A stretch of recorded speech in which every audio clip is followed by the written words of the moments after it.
Hey everybody, welcome to DBS Films Podcast. My name is Kelly. With me as always is my brother Brendan, and together we make movies with DBS Films. Today's episode, we're going to go into our opinions on the filmmaking industry in 2023, basically giving you guys some insights as filmmakers and just what we see, recommendation, tips, how the landscape is shifting, because it seems like every single year it shifts more and more and more.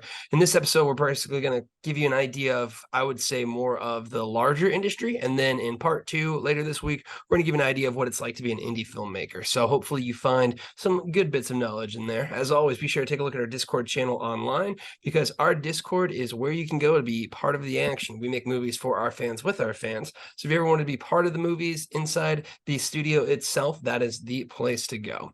So I think really the first thing I kind of want to hop into, as I kind of mentioned just now, is how quickly the industry shifts. We're really, if you look at filmmaking, it's kind of because of the streaming platforms, because of these tech giants, because of things like Netflix, it's really kind of given the filmmaking industry almost a bit of a tech speed when it comes to adapting. I think, one of the major big things that happened this year was kind of the Netflix Armageddon when it came to the stock price and the shares and everything, because that really shook up the entire industry. The streamers became the big player there, and now you have a bunch of streamers that went away from just content creation and getting as many subscribers as possible to profitability. So I think things like that shake up the industry. Having new streaming companies, things like that, it just moves really, really quickly, and it kind of sends ripples throughout the entire industry. Yeah, I think the two big things that affected the industry the most would be, the shift to streaming. Killing DVDs really kind of killed like creativity. You really had to be honed in on the project that you wanted to make, the movie that you wanted to make, and you had to have an audience for that movie. When you had DVDs, you were kind of guaranteed a couple $1,000,000 no matter what, just because you could end up in the bargain bin, in Walmart, you could end up in Blockbuster, so that revenue is guaranteed. So you have kind of cooler movies like Office Space and a little bit more risky movies in like the 90s, 2000s. Major Pain was one that we kind of watched recently that is definitely, a DVD movie. So that kind of sucks in general. But that's what happened when, Netflix took over and they wanted specific things. They wanted specific movies for specific demographics because they have that information.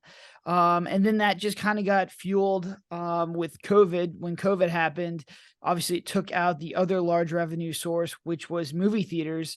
So then you had all this content going on the streaming platforms right away. And what happened was everyone just started creating their own streaming channels. So now you're kind of back to what cable was when Netflix was like, hey, we're going to disrupt this service. And now we have $9 services for 10, 15 different platforms. And I think now you're starting to see the rise of Tubi. So ads are back. So we went full circle. We went away from ads right back to ads.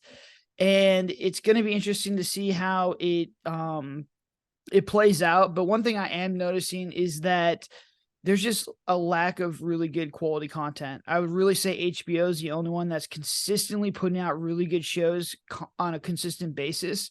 I think a lot of these other platforms, they'll hit, one or two really good shows or good movies, but for the rest of it, it's kind of falling a little bit flat. It's not bad stuff, but it's not like really, really good content. So I think that, in the next coming years, you're going to start to see like quality content come out because the price of all this equipment, everything is condensing. It's allowing, indie studios like ourselves to get involved in the game. And when that happens, you're going to start to see a lot more creativity. I think you could really start to see really cool projects start to emerge, but I just don't think we're there yet. And obviously if we're going into a recession, it's not going to be good for tech. There's layoffs left and right. There's blood in the streets. But, I'm hoping that when, all this stuff kind of clears, Netflix and Amazon and all these bigger platforms look and say, hey, look, we're looking for really cool, unique quality content. Maybe let's take a look at some of these indie guys. I mean, I think that really is the case of kind of going in that full circle. And, I'm glad you mentioned that the positive to the doom and gloom here is that it's never been easier for people to make movies now. So I think, that's one of the big shifts. This is something that's been kind of happening. Amazon Prime Video kind of set the stage for being able to upload things directly. Aggregators came about as well, too. And, I think this would be kind of the caveat to the big boys being disrupted, is I think it's allowed, a lot of smaller players to get into the game now too, specifically looking at us as DBS Films. If we look at back at the DVD heyday, we might not be able to even have made a movie back then because of the cost and the equipment and all those things. You still needed to have a large chunk of change just to produce a movie back then. Whereas now, because of the, compression of all the cost to making a movie, it's a lot easier for us to do so. So, when it comes to 2023, I think one of the big, differences that we are seeing is there is a steady content of indie filmmaking out there. I feel like, I would say if you look at some of the bigger numbers, we've actually seen a bit of a resurgence in indie names getting into movie theaters. I mean, you look at the Winnie the Pooh Blood and Honey movie, you look at Skinamarink, you look at some of these indie movies that are actually able to get a push. So it almost kind of feels like if you can hit home with a concept, I haven't seen it yet, but all the reviews and everything that we've seen with Winnie the Pooh Blood and Honey is that, it's not the best movie out there quality wise. But that being said, in my opinion, they won the game before the movie ever came out, because more important now than what your movie actually is will you get eyeballs to it. And I think that's why you're seeing all of these remakes and all of these revisited IPs. It's because Hollywood's not going to invest millions of dollars unless they know, oh, it's got Tom Cruise, oh, it's Top Gun, oh, it's this remake or that remake, because then you get guaranteed eyeballs. And I think that model stays the same for indie filmmaking. If you're an indie filmmaker and you can get buzz like they did with either of those movies, you can find yourself set up for a very successful launch. It's no longer about the budget, it's more or less about the eyeballs for it. Yeah, I definitely think that that's true. You're seeing a definite resurgence. I know ITN Distribution, which does Winnie the Pooh Blood and Honey, has Bambi the Reckoning coming out as well. So they are taking all of the Disney ideas and stuff that are coming out of the vault and giving it a horror twist to it. But it's exactly what you said. When you get the money back on these small budget films, then you're good to go. It doesn't matter if someone likes the movie or not. Outwaters was another movie that hit the theaters, very indie movie. And I think you're going to start to see more of this stuff, because if you can hit just a small niche audience, which is usually horror, if you have a clever marketing, especially with TikTok, you can reach a ton of people very quickly. I think some of our TikToks have 10 million views. If you get that and it has like a movie ticket attached to it or a release date attached to it, that is very, very valuable. And you can fill theaters with that kind of thing. And then word spreads and you can kind of expand on it. So I definitely think that there's more movement in theater releases. I think it's an avenue that we would like to explore as DBS Films, whether or not it's a full theater run, something like the Winnie the Pooh movie had, or just something smaller to kind of reward our fans. I do think with our ability to market, with our ability to create, captive trailers, we have floating cabins, which always sell really well. I think we can get a lot of people to kind of go to these movies. And that's not even talking about like grassroots marketing of just utilizing our fan base. And I definitely think that in the future, hopefully sooner than later, we would start to work with theatrical releases. A lot of our movies have screened in film festivals, so we have the option to easily create a DCP file and upload that to pretty much any movie theater. So it's really just a couple clicks of a button for me to get our movies in movie theaters. It's just, can we get that math to work? And with movie theaters kind of falling apart, you're kind of seeing the rise of smaller theaters. We have the Enzian around here. Alamo Draft House is another one. So you're starting to see more curated, smaller indie film theaters that are more likely to accept kind of our stuff, because you don't need a ton of people to get your money back. It's all about eyes. It's all about visibility. It's all about finding the audience of people who really want to watch your movie and getting them to that theater. Yeah, that really is the case, where it's almost now the marketing is more important than the movie, because you're competing with things like TikTok, YouTube, all of this content is at the fingertips of everyone.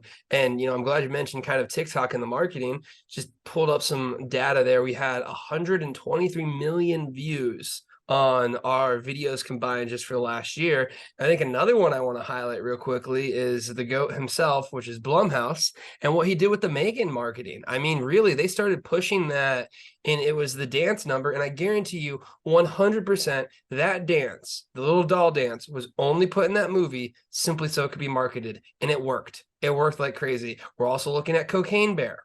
Cocaine Bear is literally just a marketing movie in the sense of what that concept is. And it's very, very, very successful in doing so.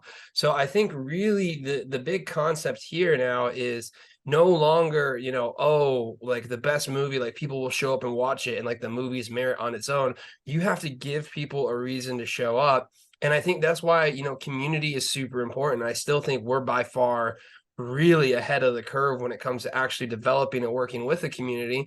But I think another studio that does it really well is A24. So I think these legacy studios, these big boys, are going to have a lot of issue adapting to this, because if they put, you know, a massive movie up there, we'll look at something like a Babylon or like a Black Adam or something like that. These are hundreds of millions of dollars you're risking. And if it doesn't hit home, if it's not viral, then you're not going to get anything out of it. So, you know, what are kind of your thoughts on that community studio concept, one that we're spearheading? But I think you can already see the results of it. You know, I think you mentioned HBO. HBO has a very tight-knit community because of the quality that they do. You know, I'm currently watching, I was lucky enough, they had House of Dragons on an airplane trip that I had to go back on for like 6 hours or 12 hours. And honestly, House of Dragons, it's again what my thoughts are on Game of Thrones. It's okay. It's something. It's meh. But you know what? It's Game of Thrones. They've built the brand. They slapped that brand on there, and I'm watching it. I don't watch a lot of content. You know, I was stuck in an airplane seat, so I had something to just kind of kill time with. But the first thing I went to, with the thousands of options I had, was House of Dragons because of the brand. So almost now in 2023, you're looking at brands being built more so. A lot of times it can be a show standing on its own, but also you're seeing the rise of things like Blumhouse and A24, which have a community that they're building. And, you know, I think the top tier of it, even though we're tinier, is DBS Films, where we're actually making movies for our fans, with our fans, to reward the community. Yeah, what I'm seeing now in the film industry is the beginning stages of what happened when I started the publishing industry. If you wanted to write a book before, you had to pretty much get a publishing deal with one of these large distribution companies, whether it's like HarperCollins or one of the other. There's at that time, there's a ton. I think there's only 4 now. I think indies have completely taken over the book market, and it comes down to the quality just got up to the point where there was no difference between the big guys and the little guys. And the little guys did the extra effort of building a community, of building a brand. This is what we did in the DBS publishing kind of thing. If you see a DBS publishing book, you know what you're going to get. And I think we're just in the earlier stages of this for the film industry. But I do think that this is what's going to happen. You're going to start to see small studios emerge where you know you're going to get quality content. The issue with movies is there's so many people, there's so many moving pieces to make a movie that it's very difficult to make a very good movie. But eventually people are going to start to get better. If you just kind of look at our stuff, especially the last 3 or 4 movies compared to, you know, Gone or some of the earlier stuff, you could see you see our gains and how much better we've gotten. And that was just 3 years of making movies. In another 3 years, we can be up to the level of, you know, some of these $1 million, $2 million movies. I'd wager that Shapeshifter, Into the Forest, and The Roger Project, you know, if you took someone off the street, they would think that they're in the $1 million range budget. Now, $1 million is still a very low budget, but I think we can kind of cheat that look. Now, there's going to be things in the movie that obviously are going to bother them just because we don't have that production value, but we're getting to that point. We're cheating $1 million look on a fraction of that budget, but that's good for us because we could put this thing on YouTube, we could put it on all these platforms, and we could get our money back. We don't even need to be on these bigger platforms to get our money back. So we're much more lean. We're much faster than most indie studios. We're about to get a really solid cut of Into the Forest for the Discord community in the next couple of weeks. That was almost 90 days from when I really started editing it to finishing this project. And most Hollywood movies are a year from start to finish, just editing and post-production. And if that was an indie film, it could take 3 years. So we're getting our cadence, we're getting our rhythm, and the flywheel is starting to turn. And when that thing starts turning, we're going to get better with each film. We're going to cast more people with each film, and we're going to start to chip away at those bigger studios. We're going to chip away at Blumhouse. We're going to chip away at A24. I'm really excited to compete against Megan. Really excited to compete against The Menu. There's another one that just came out. That's another huge horror movie that's also on #1 right now. The Shyamalan, I'm really excited to take his money because he's been putting out questionable content for a few years now. But we're coming for these guys. And, whether or not it happens now or it happens in 5 years, it's not for us to decide, but we're coming for you. And hopefully the Forest of Death launch will get us to, the next step, and just we're slowly climbing that mountain. That's right. Watch out, Hollywood. We're coming for your lunch. And the cool thing with us is if we just get a crouton, we paid for our movie. So we have a lot on our side. But I think that's a great point to highlight. And I think studios and filmmakers that embrace what we're doing here, and again, in part 2, we'll go into a little bit more detail of what it's like to be an indie filmmaker. But just to kind of highlight the difference here, I think one of the biggest things that we see in the filmmaking industry, at least from like podcasts and like things that we listen to and watch, there's really 2 routes we typically talk about. There's your more traditional Hollywood route, which again, they play with the money. They have all of that asset on their side, but it's a more regimented system. You basically have to pay your dues by working your way up through the ladder. You never fully have creative control, and you're just kind of going into their system with it. And I think the other route is the indie filmmaker. And really, the benefit to the indie filmmaker is kind of increasing on a daily basis of the ability to get out there. Now, here's the caveat to that. It's a lot of work. It's not like, I think a lot of people, if you go through the Hollywood system, you basically get told what to do. And if you just do it, eventually you put in that work, you should get there. Indie filmmaking, you just kind of get thrown into the water. And you're not guaranteed any results. So you have to do a lot more. You have to do your own marketing. You have to do all of these things. And I think a lot of people don't want to actually do all of those things. They just want to be a filmmaker that makes movies, and then everyone sees their movies and then everyone loves them. And that just really does not occur anymore. So I think the big thing to highlight is if you're going to try and be an indie filmmaker and you're going down the Hollywood route, it's actually, in my opinion, getting harder. I feel like now it's getting harder if you try and take those traditional steps. Traditional steps being typically, for the longest time, what would you do as a filmmaker? You would go to film school, and then you would make a short, and then your short would go to a film festival, and then it would win that film festival, and then you would get the ability to make a feature. That was basically the story for the longest time, going into that DVD time frame as well too. Now you look at the film festivals. Well, these film festivals are actually like undercover ops. Like if you look at who's doing Film Fest, it's like Famous Hollywood. They're almost kind of reintroducing themselves into film festivals, being supported by major studios. And shorts don't do anything now, really, like, because why would we even want to have a short? So now you almost have to do a feature. And if you're going that Hollywood route, that typically means you're spending upwards of 100, 200, 300, 400, 500K. So while there are a lot more indie films, I think we see a lot more almost indie missteps of someone making their first feature for 100, 200, 300K, thinking the Hollywood system is there, when in reality, the community indie, small scale, scaling into it, building the community route is kind of getting better. So what are your thoughts on like that disconnect? Because I think it's almost creating a bigger trap for some filmmakers potentially. I mean, the trap is definitely out there. The road of sadness is paved with movies that are made for 100K or more if it's your first movie. They're just like, it's just not a good situation, because you're going to be down there with us, and you're going to be on Amazon, and you're going to be on Apple TV, and you're going to be on Tubi, and you're going to be on, all the platforms we are. And there's nothing wrong with that. I absolutely love all those platforms. They're absolutely fantastic. Shout out to Amazon for giving us some very nice paychecks on the last one. But if you make a $100,000 movie, $200,000 movie, it's going to take you 7 years to get that money back, if you ever get that money back. If you're making a movie for over 50 grand, you better have some kind of Shutter deal lined up, or some kind of tier 2 or tier 1 platform. If you don't have that, it's going to be very, very difficult to get your money back, because visibility is very expensive. And if you don't have a community like we do, you're going to be competing against us. And we're trying to compete against Blumhouse. So, who's going to win in that fist fight? So basically you got to come down to our level here and make these things for as cheap as possible.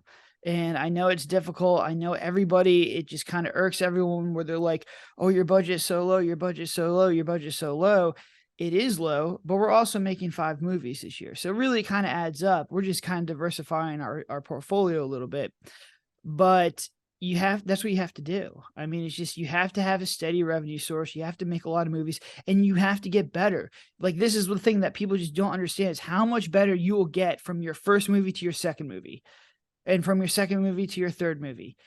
I mean, even for us, just going from Shapeshifter, which is movie 11, to Roger Project, was movie 13. I'm looking at that footage now, and it is night and day. And that is a found footage movie, which I think is going to cause a lot of issues because it looks too good. So we're going to have to figure out how to kind of mess with the footage a little bit. But that's the whole point, is that you get better very, very quickly at this. And I think a lot of people are shooting themselves in the foot if they're making one movie a year, or not a year, like one movie every 3 years, and they're spending $250,000 on credit cards to do it. That kind of time, I think we're in this weird quasi area where it used to cost $5 million to make any kind of movie. Then it kind of dropped to $1 million with SAG. And now it's, that dead zone is 50 to $1 million, or 50,000 to $1 million. If you're an indie filmmaker, if you don't have the ability to get with one of these tier 1 or tier 2 streaming services, stay at $50,000 or below, and you will be fine. Because worst case scenario, you can put it on YouTube. YouTube's paying very well now, and I think they're going to continue to pay well. Tubi is great for filmmakers. Amazon is great on TVOD. TVOD is coming back. And if TVOD is not for you, switch to Prime. Like, all that stuff is valuable money. Is it going to come all at once? No, but it just, these things continue to make money month and month and month.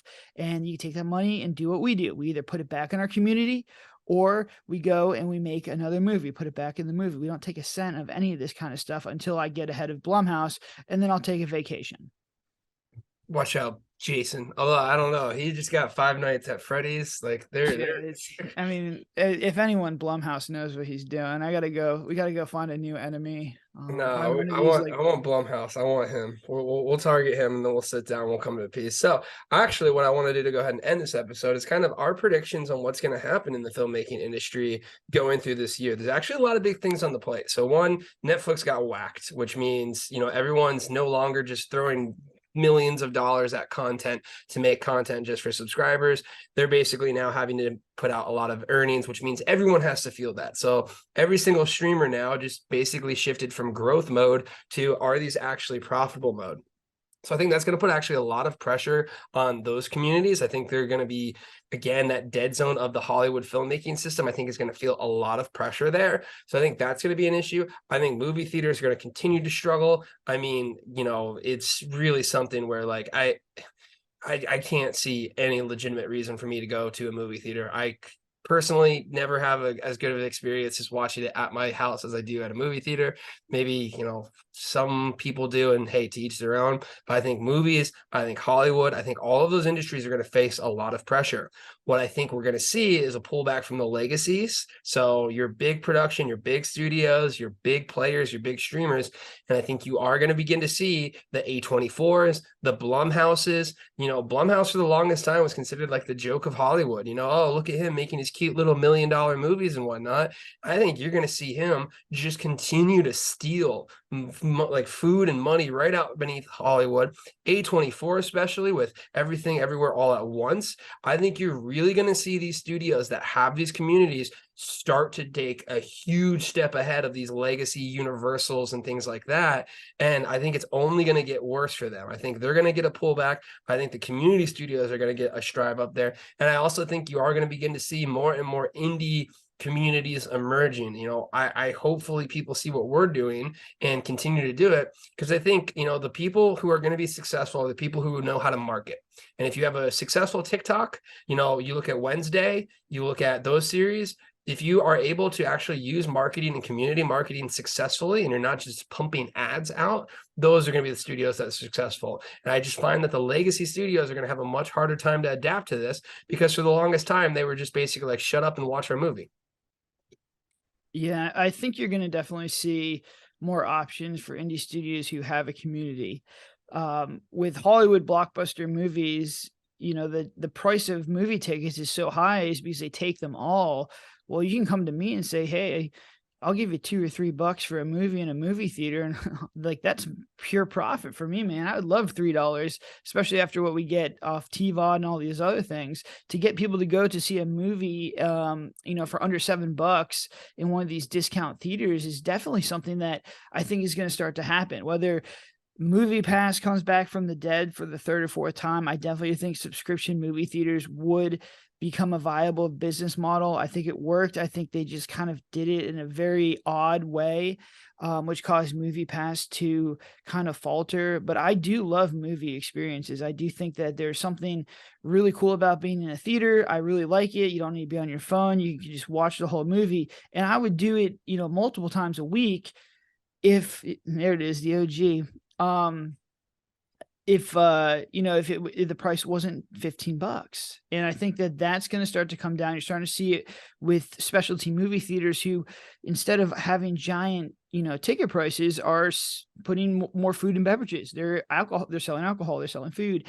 And I think that'll bring the price down of tickets. And I think that that's going to be a viable model for someone who has a community. I mean, if we have a viral trailer go viral and it gets 1 million views and it can drive out of those 1 million people 250,000 people to a theater, that's a very nice paycheck for us. So I think that all that stuff is on the table. When I do talk to distribution companies, they do not care about community at all, which I find extremely bizarre. I don't know if it's just like the boomers or they just don't understand it, because they love the stupid IMDb ranking thing, and that can be just manipulated. It is literally just traffic to your page. I could go buy 10,000 bots and be like the top 100 but they love that thing. They don't care about Instagram or TikTok, which is absolutely crazy. And I don't even bring up Discord because that would probably melt their minds. But this will change. And, as our community gets bigger and larger, and what will make them change their mind is when they see Shapeshifter in the top 10, with Murder House was top 15.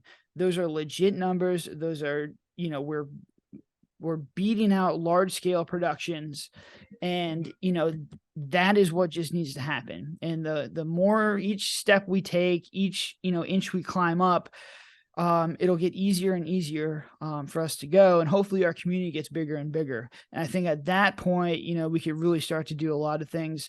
But I sit here and I talk about movie theaters, and it's just like, let's just take over Amazon first. Let's take over Tubi first. Really excited to see what this next launch does. Really excited to see what Into the Forest does, or Into the Forest.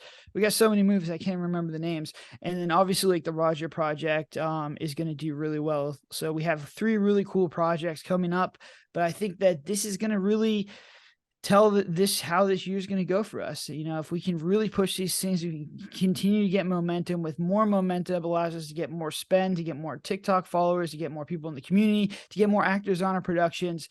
I think we're just getting started. So I think as these, everything shifts and tumbles and turns, and the old school Hollywood system starts to crumble, we'll be there. We'll be ready. We'll be ready to make our move. That is going to be the case. And for those of you not watching YouTube and just listening, I was holding up my Movie Pass card that I still got here. It's actually valid through 09/24. So I'm going to show up, see if this bad boy will give me something. But I think that's really going to be the case. Again, there's a shifting landscape and there's nothing you can do about it. People who are like, oh, wow, boo-hoo about this. This is life, man. This is the shift. You got to either embrace it, ride the wave, do what you can, or you're just gonna, be set in your own ways. So that's gonna go ahead and wrap up this episode. In the next episode, we're gonna talk about more specifically the indie filmmaker, our tips on what you need to do to navigate this changing landscape. As always, take a look at our Discord channel online. That is the place to be, because we make movies for our fans with our fans. And if you're in that Discord, hey, you can be in our movies. But until then, have a good one.